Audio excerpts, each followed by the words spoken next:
Good morning everybody, Car Biker here on quite a nice but cold Saturday morning. I'm just doing a test ride on my own bike, bizarrely. How weird is that? I'm on the back bike, and now I've been grumbling about this bike for a while, about it not handling anywhere near as well as the 750. And another 750 is basically a naked sports bike, and this is, although sporty, it's touring focused too. So I'm never going to get the same kind of snappy turn in that I get on the 750. But I've always felt it was a bit lacking in turning. And I've grumbled about the tyres, saying I don't think they help, and I still believe that to be the case. But I started wondering about, is it the suspension at fault as well? And I was reading an article, it was comparing the Z1000SX to, I think it was a Suzuki. They said it was a Suzuki equivalent, but it kind of isn't, because the Suzuki doesn't have all the touring gear, but it was the closest they could get. And in that description of the bike, they mentioned something that I get occasionally, which is a feeling that I've got a puncture. Because of the vagueness and the kind of, it just doesn't feel quite right. Sometimes it feels like I've got a puncture. I've actually had it where when I'm coming down this road on an evening, quite often use this area here with the white lines, because the road doesn't move anything like this normally. It's normally just solid traffic. And I've had it where going over those, it feels like I've got two punches, and I've actually pulled over thinking I've gone over something, and then as soon as I'm back on the road it feels normal again. I thought, what is this suspension? Because this article, they said about that, and they said they tweaked the suspension a bit by the roadside, and it vastly improved it. So I thought, well, that's interesting. And I talked to Tosh about it, so we had a bit of a fiddle with the suspension at the rear on the preload, and that seemed to help a little bit, but not a huge amount. And I talked to the guys at the IAM about it, and I talked to the guy at I2I about it, and they all agreed that suspension was a probable partial culprit, if not the whole culprit. So today, with the IAM, even though you can see I'm by myself, and I've been at somebody's garage fiddling with the suspension. So they've got a guy in our group who knows all about suspension, and we thought, well, let's have a look. Now, I wasn't supposed to be getting mine done. They can fit in 4, and I was about the 6th to book. And they let numbers 5, 6, 7 and 8 come to take notes. They said I could film it if I wanted to, but I've been having camera problems today. But they let 5, 6, 7 and 8 come and look, take notes, and then go away and do it by themselves. But I've been quite lucky, so we had one of the first 4 didn't turn up, and they said, well, we can fit an extra bike or 2 in because we're in a big garage, we can do 2 at a time. So they actually did mine first. So we did a practice one on the senior observer's bike, and then we did mine. The reason they picked mine first is not because they love me particularly, but it's because there's another person in the group who's already had their Z1000SX done, and they said it was massively off. The factory settings were ridiculously far off, so they could get the best example of what you could do with the bike by doing mine.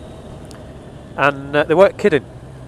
Now, forgive me if I get the terminology wrong, but I'm told that if you lift the bike up, so the back wheel's on the ground but all the weight is out the suspension, you've got to got your maximum level of suspension extension, topping out I think they called it, and then you measure it, and then you measure how high the bike is, and we did that, and then what you do is you sit the bike back down again under its own weight but vertical, so you just kind of balance it, have people at either side just holding it upright but not putting any weight on it, and you measure again the height from a key point wherever you choose to measure, and the difference between the two is the static sag, I'm told. Then you sit on the bike and see how much that pushes it down as well, and that gives you the distance between fully extended and you sat on it, again balancing with people holding the bike upright so you can be in your riding position with feet on the pegs. That gives you your rider sag. Now, for this bike, apparently, and I'm no expert so don't hold me to this, you should have about maybe 25mm of static sag and 35mm of rider sag. The bike in its standard setup had 35mm of static sag, and with me on it, it went to 70. So double what it should have been. So we started upping the preload at the rear, upped it by, it was on 8 clicks from the lowest setting, and it goes up to 40, so we raised it from 8 to 16. Thought, why not? Give it some welly, see what it does. And that changed it a little bit, and then we did it another 8 and changed a bit more, and then we actually carried on until I ran out of adjustment. So I've now got the hardest possible rear preload on the bike, and that didn't get me to the magic 35. I'm still at about 50mm of sag, but it's 20mm less than it was. He said if you want to get it any further than that, probably the best thing to do is get it resprung, which could be expensive, so we'll see. We then did the same on the front. The front was out by about 15mm, and we've got that pretty much spot on now. And it's surprising. One of the things we did was just pushing down in the middle of the bike with it upright to make sure, one, that the bike was level, so you know it was a level bike to start with, and then when we pressed down that it kept level. And when we started, the bike wasn't level at all, and when you were pressing down on it, the front was going down by massively more than the rear, and it was all wobbly and horrible. So we have now sorted that. The bike now sits pretty level and stays level as you push up and down it. So I'm out now, just doing a little ride with me sag settings front and back sorted out to see how the bike feels now, see if it makes a big difference or not. And then I'm heading back and we're going to do the damping, so the compression and rebound, because apparently it's compressing at the minute very nicely, but when it rebounds it shoots back up as it should and then just stops, and they say there should be a little bit of a wobble on the top. It shouldn't just go straight up to its top then stop, it should go back to the top then just settle down a little bit. So it's not doing that at the minute, but I'm just riding it to make sure it feels okay, and a minute it feels fine. And if this person would hurry up, I could actually try it in some faster bends.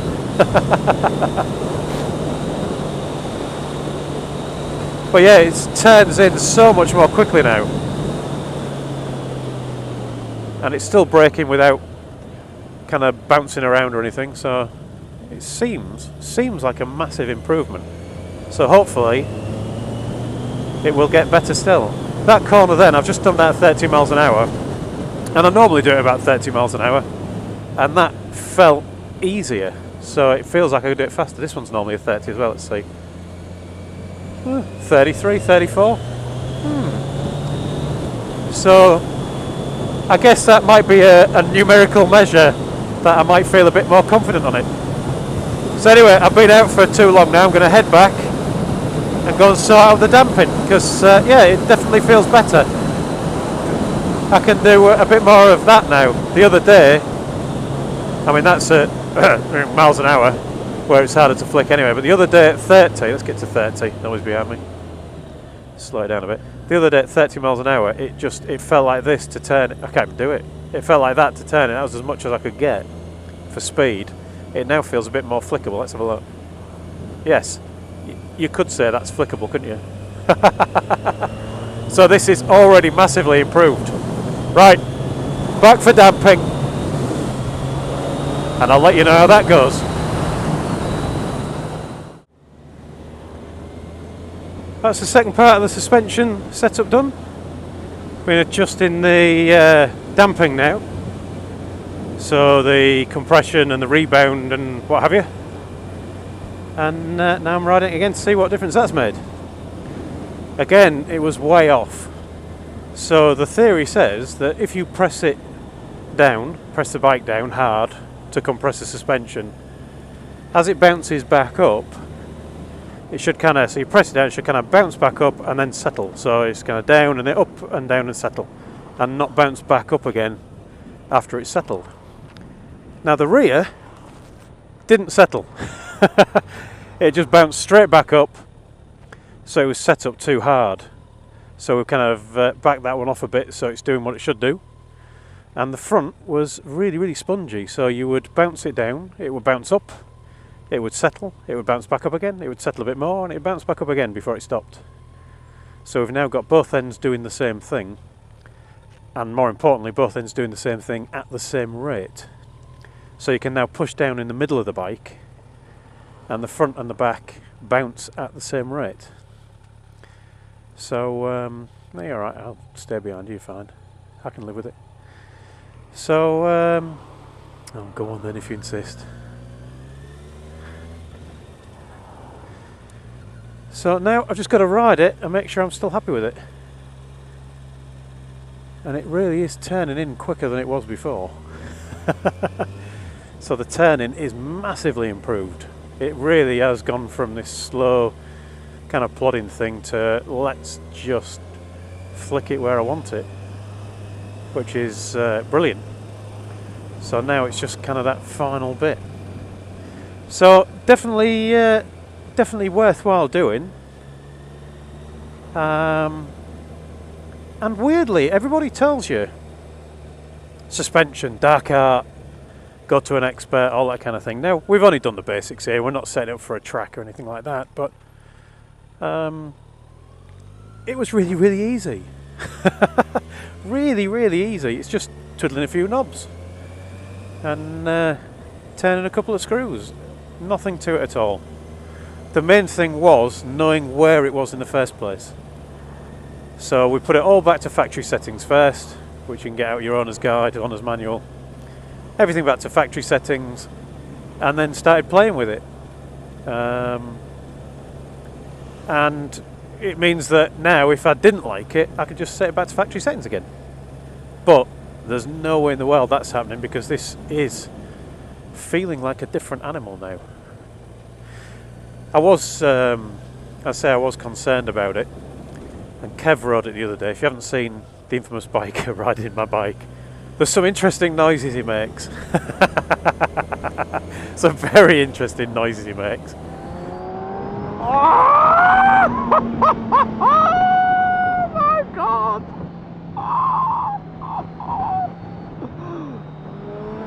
I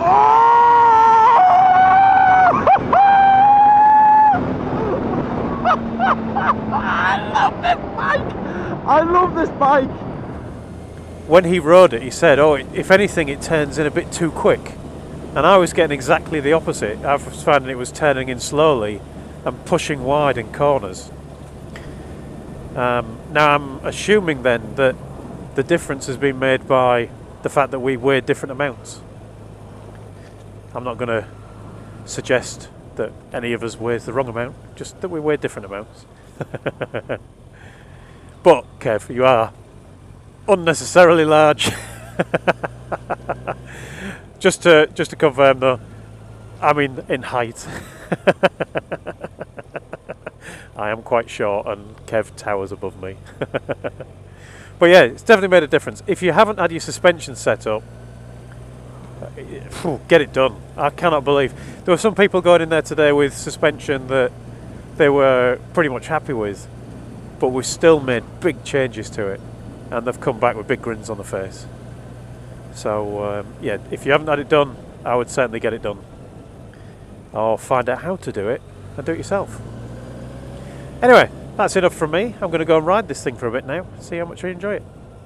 So thanks for watching, ride safe, and I'll talk to you again soon.